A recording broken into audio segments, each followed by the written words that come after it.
سلامونه. یو شمېر افغان سیکان له کورنیو سره نن له کابل څخه د هندوستان پلازمینې نوې ډهلي ته ورسېدل.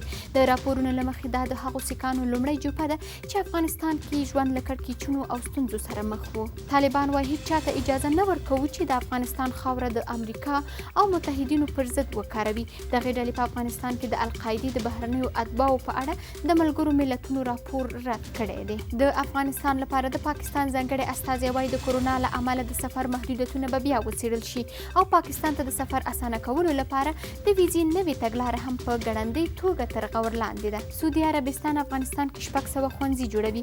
د سعودي د پراختیا صندوق چارواکي له افغان سفیر سره ژمنه کړې چې د ښوونځیو سربیره به په نورو انکشافي پروژو کې هم همکاري کوي.